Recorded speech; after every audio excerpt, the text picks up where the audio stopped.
All right, good evening, everyone. Welcome to another week of our interview segment on Sports Corner PH.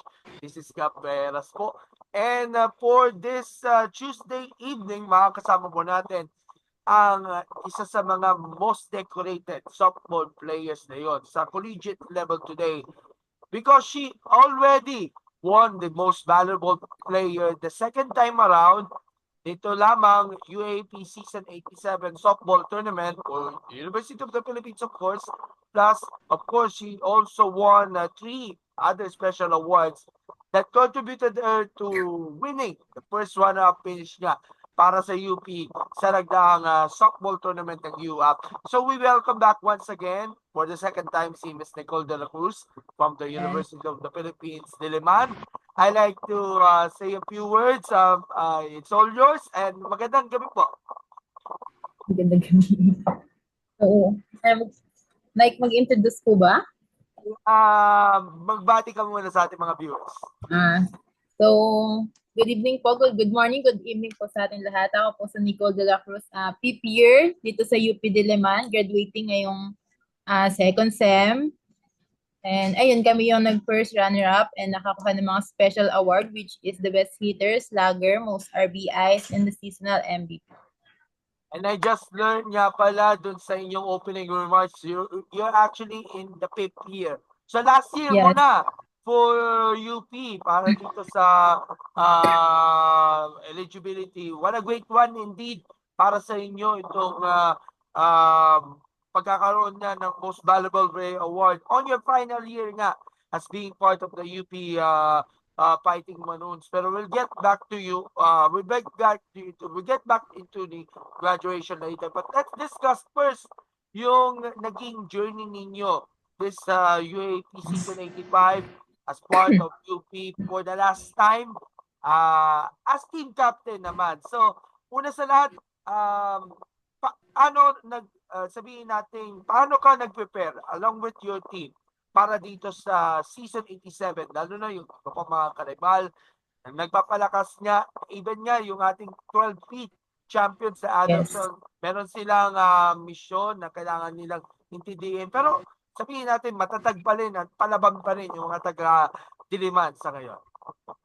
So, una po kasi namin napansin nung last two seasons namin, which is yung 85 and 86, kung pagdating po sa skills, hindi kami naiiwan, talagang dikit lang kami. So, isa sa mga nakita namin na weakness nun is yung lack of experience namin, kung saan kaya kami pumunta pa ng Indonesia, ng Makassar, ng Taiwan para mag-training camp. So, ayun, nag-gather kami ng experience outside the country para masabi namin na maikumpara and makita pa namin iba naming weakness. So, napakalaking bagay nung nag-out of the country kami na liga and training camp. So, ayun, madami kami nakita na ng mga weakness na hindi namin nakita na these past two seasons. So, napakalaking bagay niya dahil masasabi ko ngayong season is nasa peak kami. Nasa peak kami ng team namin. Talagang hindi lang namin napagtagumpayan sa ngayon yung season 87. So, alam naman natin na mula season 85, pinaghahandaan na talaga namin ang Adamson dahil sila ang champion. So, napakatagal na namin nagpe-prepare and alam naman namin na sila rin hindi tumitigil. Alam namin na lahat sila national team. Kaya talagang pinagpupursigiduhan namin kahit na mahirap pagsabayin yung pag-aaral dito sa UP at gano'n na rin yung paglalaro. So talagang dinedicate namin yung oras namin dito, lahat ng pagod. So kaya masakit din siya na natalo kami this season. Pero ayun, tinitingnan na lang namin ngayon as stepping stone para next season mas alam na namin gagawin namin yung mga pagkukulang namin. Kung ano nga ba yung kung ano yung kinakapos namin ngayong season. So, kailangan pa namin mag-improve individually. Sa tingin ko, yun yung nakikita namin. And, ayun, sa tingin ko, wala naman nagpabaya sa amin ngayon. Lahat binigay namin. Talagang may nananalo, may natatalo lang. And, alam namin na dahil 12 feet na sila ngayon, mas mahirap mas mahirap po din yung championship dahil sa 12 years na yon alam namin hindi nila basta-basta bibitawan yung title na hawak nila sa ngayon. Ayun. Ay, na bukod pa rito, meron kayong training camp, kung hindi ako nagkakakamali sa Taiwan, no? Yes. How do you consider itong foreign training camp niya sa Taiwan as a great experience na rin para at least mas lalong ma-improve pa lalo yung batting skills at iba pa pagdating nga sa UP. Pagdating sa season 87, confident kayo na at prepare para dito sa ating tournament? Actually, kaya kami lumabas ng bansa niyan is hindi lang for para hindi lang masabing lumabas.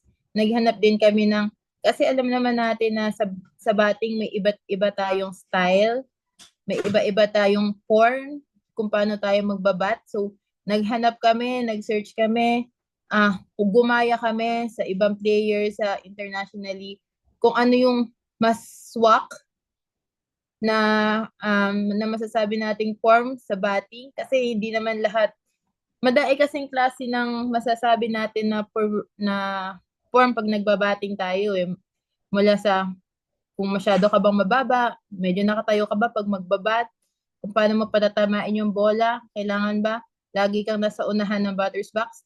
So yun, in-explore talaga namin kung ano yung mga una-una sa batting stance namin. Ayan, madami kami in-explore para baguhin din dahil nakita namin na hindi masyadong effective this past season yung mga batting namin. So, ayun, nag-explore lang kami kung ano yung mas suitable para sa aming lahat. And sa tingin ko, maganda yung kinalabasan dahil halos lahat sa amin is pasok sa pag-usap natin yung statistic, halos lahat is pasok naman sa amin. So, naging mas mataas yung mga batting percentage namin dahil sa pag-a-adjust namin na yun, dahil madami kami napulot na skills sa ibang bansa. And marami rin kaming sa defensive aspect naman, marami rin kami napulot dahil dun sa Taiwan, madami kaming napulot na mas basic pa kaysa yung dati naming nalalaman. So, ayun, napakalaking tulong nun dahil nakita nga namin sa stats na ang laki ng improvement. Lahat kami nagkaroon. Talagang nung finals lang kami kinapos. Siguro dahil na rin may pressure, may kaba. Ayun. Pero overall good siya. Lalo na sa Taiwan and Makassar namin. Pero hindi biro talaga yung pagsasanay talaga at sabihin natin pag-aaral na rin dahil of course nalalapit mo talaga dito sa inyong sa inyong bagong chapter ng iyong buhay na makagraduate at of course matanggap ka ng sablay at diploma sa UP. So kahit pa paano, naasa mo nga ng gusto yung inyong training, hindi lamang sa inyong sabihin natin sa inyong sports na pinanggalingan, but of course sa inyong pag-aaral na rin dahil of course nag-aasikaso ko pa sa iba't ibang bagay katulad lang ng mga thesis at iba pa upang mo ang goal ninyo ng pagiging graduate na sa ating state university. So sorry, pakiulit ko tanong, sorry. Ano ba yung sabihin natin mga naging epekto sa inyo ng pagiging student athlete, lalo na napaka-busy mo nga sa pag-aaral, you've been graduating right now, hopefully na makakuha ka ng diploma, plus nag-training at naglalaro nga sa inyong uling taon nga para sa UP.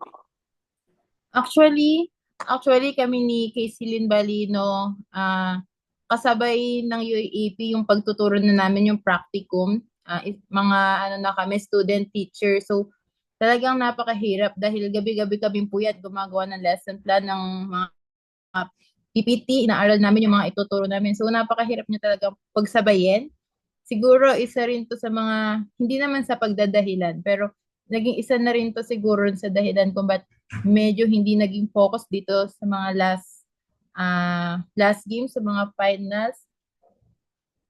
Inaamin namin na ng mga bandang huli, simula nung second sem is medyo naglaylo kaming mga senior sa training, gawa ng ang hirap talaga niyang pagsabayin. Hindi pwedeng meron kang iiwan na isa.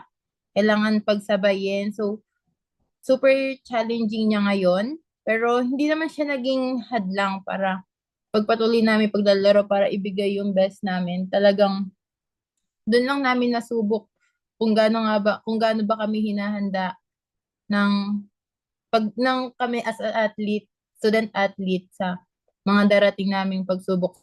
So, siguro masasabi ko na next UAAP medyo magiging free kaming nasa first nine. So, let's see. Pero ngayong season talagang sobrang sobrang hirap ng pinagdaanan namin, hindi lang sa training kasi talagang ang dami naming graduating ngayon na nakasabay sa UAAP. So, nung una hindi namin alam kung paano adjustment yung gagawin hanggang sa nag-go with the flow na lang kami na ngayon lang kami talaga humahabol na sa pag-aaral, paggagawa ng lesson plan. So ayun, siguro may payo ko na lang din sa mga susunod na magsasabay yung UAAP and yung pagtuturo nila. Is talagang time management, wag nang kumuha ng class na sasabay sa UAAP kahit a day before dahil sobrang hirap lalo na UP kami tapos ang game is sa Rizal. Kailangan namin ng allowance ng time sa pagpunta sa Rizal dahil malayo siya. So, hindi talaga advisable na magkaroon ka ng ibang commitment habang on season. Ayan. Linawin ko lang, Nicole, dalawa lang kayo sa team ninyo ang graduate na para sa UAP or eligibility for this year o marami? Actually, sa academic lang kami gagraduate pero sa eligibility tatlo pa lang kami sa 5. So, halos lahat kami may dalawa pa na for eligibility sa paglalaro. Kasi gawa nung nag-pandemic kasi ng 2 years. So, yung sa 2 years na yan, hindi pa namin nagagamit. So, may 2 years pa kami. Pwede pa kami mag-second degree or mag-masteral ng 2 taon. Okay, so hindi ka pa rin tapos sa Oo, inyong hindi pa kami. literal na hindi pa tapos sa inyong joining ninyo sa UAP. Meron ka pang 2 taon pang reserba. Yes. So at least susulitin mo naman yung 2 taon para makapagpatuloy pa sa paglalaro nga dito. And of course, being the team captain niya ng Kuponan, ikaw ang pinasa mo na yung inyong leadership role sa inyo. Nakakapanibago talaga na maging, sabihin natin, ate ka ng isang vibrant and of course, fearless na softball team natin ng UP, lalo na ikaw na ang team captain ng buong Kuponan. Actually, no pressure naman sa akin yung pagiging team captain dahil two years na ako team captain, so sanay na ako and lahat naman ng teammate ko is madaling sabihan, madaling pakiusapan. And if maglaylaw man ako is may nag-i-step up sa amin dahil lahat kami is concerned sa isa't isa. So, no pressure siya sa akin. Talagang, oo, matrabaho siya, pero nandyan silang lahat sa likod ko eh. So, pag may sinabi agad ako, alam ko gagawin agad nila. And sa tingin ko, wala naman nagiging problema dahil din lahat sila tiwala sa akin, alam nila and trusted nila yung mga ginagawa ko kahit na minsan hindi ko na rin sinasabi basta magsagot na lang sila. Alam naman na nila kung saan patutunguhan yung mga pinapagawa ko na yun. And malaking impact din yung pagbibigay ng malaking trust ng coaches and co-coaches namin. Alam ko naman sa sarili ko na once na may pinagawa sila is gagawin naman talaga namin sa lahat ng makakaya namin. So, ayun. Okay. So, in fact, ika nga, sabihin natin, napaka-successful nga ng iyong campaign nga sa UAP for the past months na naglalaro ka against naglalaro ka along with our teammates dito sa UP against those na mga nakaribal ninyo, especially nga yung ating champion na Adamson. Even though we have a first runner-up finish, at least it is a great finish lang naman. Pero baka sa susunod, mga hopeful naman tayo ng titulo, hopefully. Pero of course, intindi natin kung ano yung mga struggles at of course yung pressure na nararamdaman ninyo going into this season 87, lalo na there will be a top competition, tapos yung iba, sabihin natin may mga mistakes o sabihin natin mga circumstances na inaharap in every team na kanilang ginagawa. So, at least, kahit pa paano, masaya ka ba na kahit pa paano, kahit marami tayong mga adlang o circumstances, at least nape-perform kayo ng maayos para dito sa koponan and at least umabot na kayo hanggang sa dulo, sa finals, kung saan nakakuha kayo ng silver medal. Oo. Actually, nung natalo kami nung second game, talagang umiiyak kami kasi masakit. Masakit naman talaga nang matalo ka. Dahil nandun na tayo ulit sa part na yun pangatlong beses na. And hindi natin na pagtagumpayan. So, ang pinakaunang lumapit sa akin nun is yung asawa ni Coach Ron, si Tita Vince. Talagang sinabi niya sa akin na kung saan tumatak sa isip ko na sabi niya is, hindi kayo talunan. Kasi, wala naman kayong title na dinidefend. Nag-challenge nyo lang sila. So, nag-fail lang kayo sa pag-challenge sa kanila, pero hindi kayo natalo. Sabi, at least, champion kayo para sa sarili nyo, sa puso nyo, lahat ginawa nyo. So, doon pa lang naisip ko na, oo nga, hindi naman kami talunan. Nag-challenge kami ng 11th champion noon. So, talagang nag-fail lang kami. Dahil kung champion kami, siguro masasabi namin, talunan nga kami kasi talo kami. So, hindi naman, yun na lang yung nilulok namin, minomotivate namin sa sarili namin na tuloy na lang namin yung pag-challenge sa kanila na sana next season, kami pa rin magkita. And sana next season, mag-iba naman ang kwento ng softball, ng UAAP softball. Ayun lang yung talagang pinupush namin ngayon for next season. Maiba naman ang kwento ng UAAP softball. Oo, at babalikan natin yung naging torneo mismo. Even though you won the team won the silver medal, at least dito sa World Tournament, ano yung overall performance, overall assessment sa naging performance from the eliminations up until the finals kung saan nakaharap nyo muli for the 9th time itong Adamson for the finals, for the title? Ano yan? Overall assessment sa naging performance niyo all throughout the tournament. Actually, ang ganda ng performance namin lalo nung first and second round Kasi lahat kami sa totoo lang nakikipagkompetensya kami sa isa't isa. Nagpapadamihan kami lagi ng hits. So yun yung nag-push amin kung bakit ang tataas ng scoring namin noon nung first and second round. So, ewan ko lang kung ano nangyari sa finals. Talagang lalo na game 2, isa lang ang hit namin kay Martin lang. And actually, hindi pa namin masyado na-assess dahil nasa time pa kami ng rest dahil gusto namin pag-move onan muna yung nangyari. So, ayun, first and second round, napakaganda ng game namin. And kung mapapansin ng lahat, hindi lang si Casey Lynn Balini ginamit namin feature, talagang lahat sinasalang na namin, hindi katulad ng season 85 and 86 na si Casey lang ang ginagamit namin feature. Ngayon talagang gamit na lahat ng lineup sa amin, napapakinabangan na lahat meron ng nako-contribute sa team. Hindi na katulad dati na kung sino lang yung first 9 siya lang lahat maglalaro kahit na sino kalaban. So, napakalaki ng improvement namin. Naging maganda yung recruitment namin ngayon.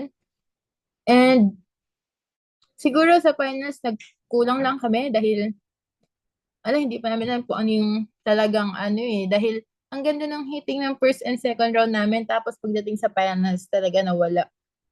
So, siguro nga may pressure din. Karamihan sa amin, hindi pa kami nag-uusap-usap magti-teammate tungkol sa naging game.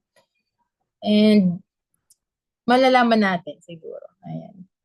Singit ko na rin yung recruitment, Miss Nicole. Mm. Kasi ang dami niyo yung mga bagong recruits, yung mga rookies this year Mm. sa UP. So, ilan kayo na mga rookies sa ngayon? Actually, yung rookies namin is 4 sila. Then yung second year namin na ngayon lang nakapasok sa lineup is 2. So bali, 6 sila pero yung 4 doon hindi pa lineup. Pero next season talagang mapapakinabangan yun dahil maganda yung recruitment namin sa kanila and alam namin na magagaling itong mga nakuha namin yun. Oo, at yan yung karamihan ay galing sa Team B, no? Yes. Oo. And nasiyahan ka ba din sa performance sa mga kapwa ninyong teammates all throughout the tournament, and especially yung mga improvements dito sa naging style of play, yung mga techniques ninyo, yung batting skills, at iba pa Mm. nag-push sa inyo para at least makakuha kayo ng silver? Actually, ang mga kino-comment ko dyan that pagdating sa mga individual na yan is si Martin Mocha, ayan sila Danica, sila Casey, and lalo na si Dayan. Talagang nag-step up sila ngayong season na to. Napakalaking bagay nung pag-step up ni Dayan laban sa DLSU namin ng second round kung saan untik na kami matalo ng DLSU dahil naputok nila yung bola ni Casey. Talagang si Dayan lang yung naging hero namin that day eh. Hindi naman, inaasahan namin si Dayan, malaki ang pag-asa namin sa kanya. Pero hindi namin in-expect na both in defense and offense, siya yung mangunguna.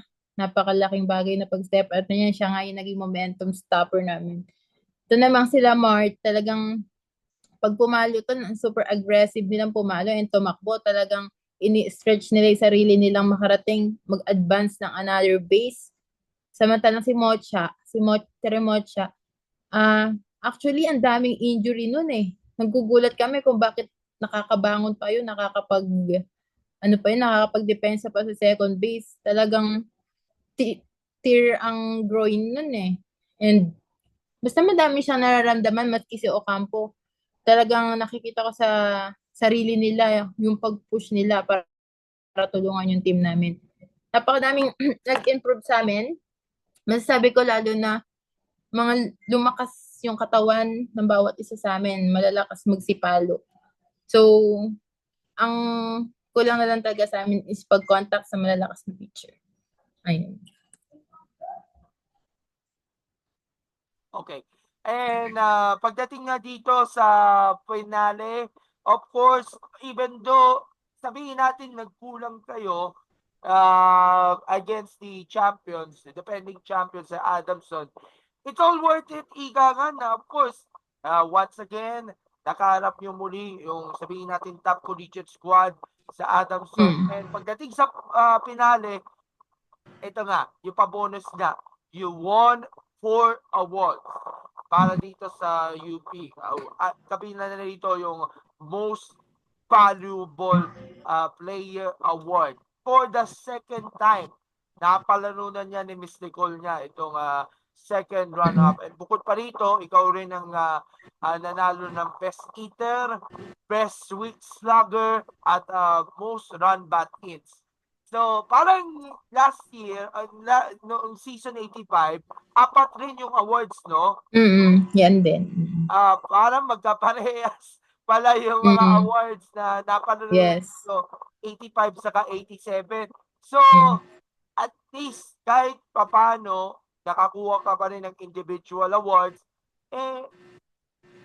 but talaga masasabi nito na very proud ka sa naging performance at sa improvements na narating nyo. Kaya nga nakakuha kayo ng mga awards na kagaya ng most valuable player, so on and so forth. Unang-una, super happy ako nung nalaman ko na ako ulit yung makukuha ng mga award na yan. Kasi alam naman natin nung season 85 nung game 1 is na-injure ako kung saan inoperahan yung tuhod ko. So, napakalaking bagay nitong ma-recognize ulit dahil nakakabalik siya ng confidence para sa akin dahil galing nga tayo sa injury, nalaman ko, and siguro pwede na rin maging motivation sa iba na kahit na ma-injury ka, kaya mong makabalik sa sports mo. So, sinaloko nga ako ng coach ko na MVP to PWD to MVP. So, ayun, napakasarap lang sa pakiramdam na makuha mo siya ulit. And sa tingin ko, napakalaking tulong talaga nung may kakompetensya ka sa team nyo nung nagpaparamihan kayo ng hit. Kaya rin nangyayari yung mga bagay na to kung paano napunta sa akin to dahil talagang yung mga teammate ko na yan, talagang tinignan ko sila sa competition, individually kami, na nakatulong naman sa team dahil good competition naman siya within the team. So, napakalaking bagay na may good competition within the teams. And natutuwa din ako kasi naging super proud ulit yung parents ko. Sabi nga nila habang tinitingnan na hindi daw nila alam kung bakit sila kusang umiiyak. So, talagang super touch and siguro nagawa na rin ng mga awards na to. Alam ko na kahit na nung second game ng finals di ako nakalaro, alam kong tinulungan ko yung team namin na makarating dito ulit sa finals. Ika nga, Miss Nicole, kahit 3 beses kayo nabigo sa title, pero wala naman talagang title na pinilalaman. Basta ang importante is yung may pagpatuloy yung dignity. Parte nga ng UP, ang ating pambansang universidad, lalo at yung amon at ang pagsubok sa buhay ay napakahalaga ninyo kasi alam ko galing ka sa injury, no? Last season. Pero sa tulong ng ating mga kaibigan, sa pagsisikap ninyo, and of course sa mga panalangin sa Panginoon, kahit paano, nalampasan ninyo yung injury at nakabalik ka, o sabihin natin nag-bounce back ka. Pagdating sa season 87, na of course na meron kang 4 na awards na alam natin galing ka sa injury, pero na yun, narating mo na muli yung sabihin natin pangalawang podium na naasam ninyo, even though nabigo tayo sa inyong mga title chances. Reflections ninyo from injury, from being an injured player to a most valuable player. So, ayun, siguro, una talagang madadown ka kasi nasa ruro ka ng sa ruro ka ng skills mo Alam mong nasa peak ka sa sports mo, tapos bigla ka may injury, talagang may mga negative thoughts, malulungkot ka, questionin mo bakit nangyari sa yun. And ang ginawa ko lang talaga nun is ang magpalakas ulit, bumalik pa unti-unti, hindi ko pinilit na 86 taro agad ako. Hindi din, dapat inuunti-unti lang talaga yung mga bagay-bagay, lalo na sa injury dahil napaka-sensitive niyan at pupunan talaga natin yung katawan natin as an athlete. So, ayun, napakalaking bagay nung pagre-rehab na yan, pag-aalaga sa katawan natin after the injury para maibalik natin yung dati nating pangatawan.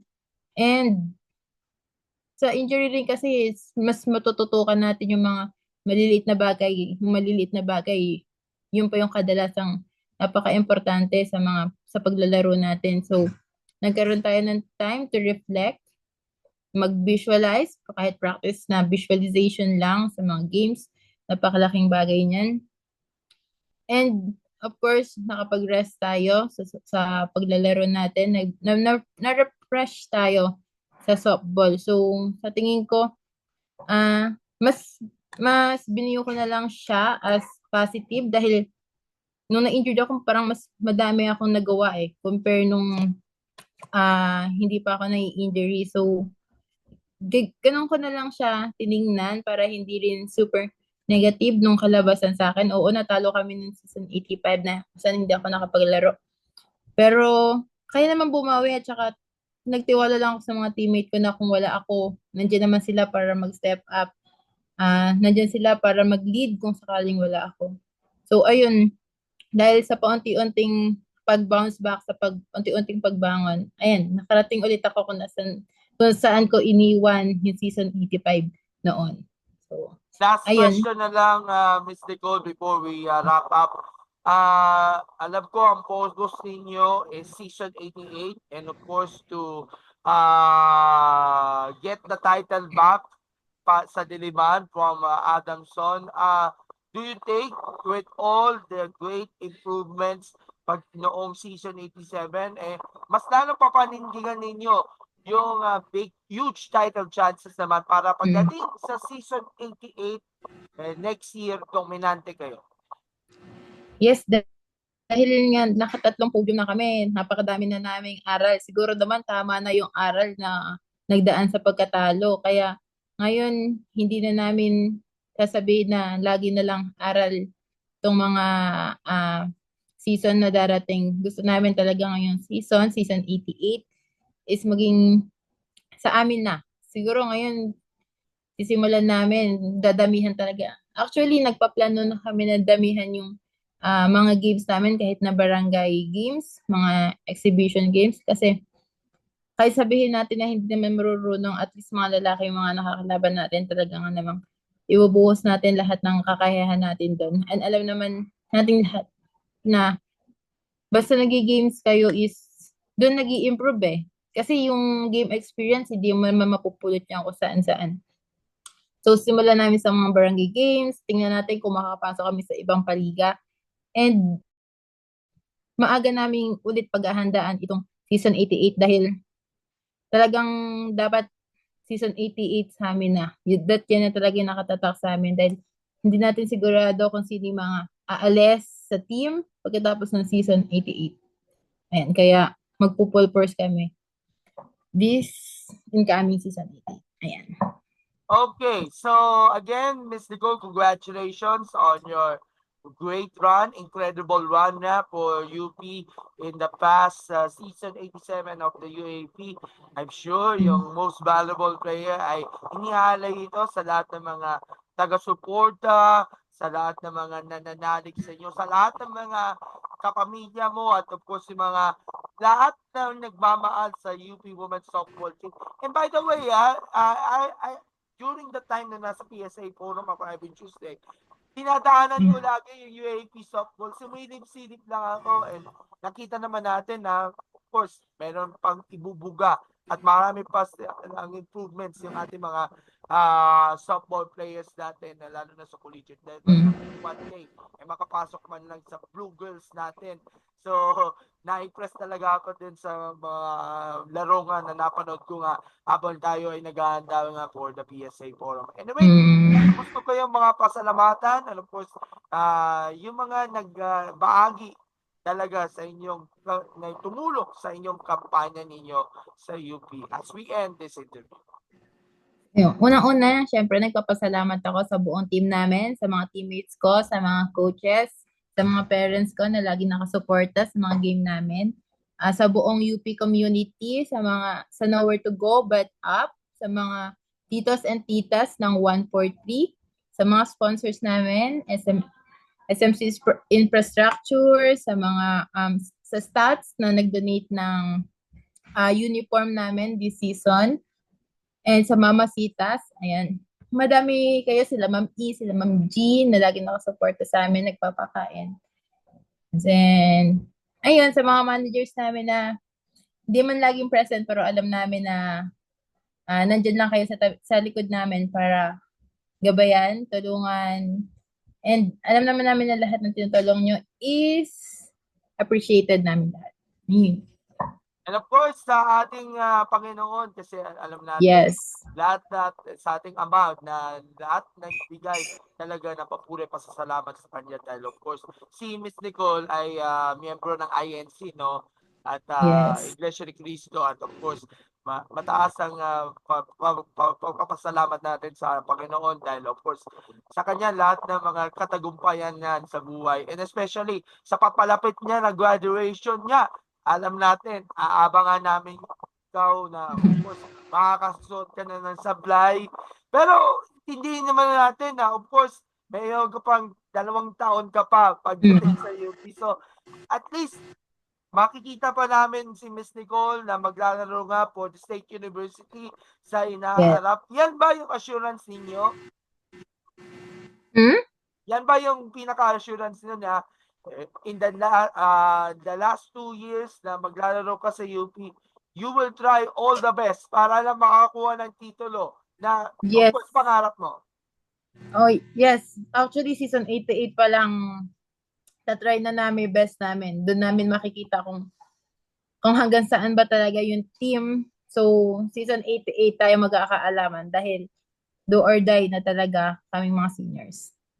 Good. So, thank you so much, Miss Nicole. Muli po, congratulations on your MVP plum, and we're looking forward for more developments na sa UP Women's Softball Team, at sana keep us updated nga pala, and again, congratulations. So, thank you so much and have a great day po.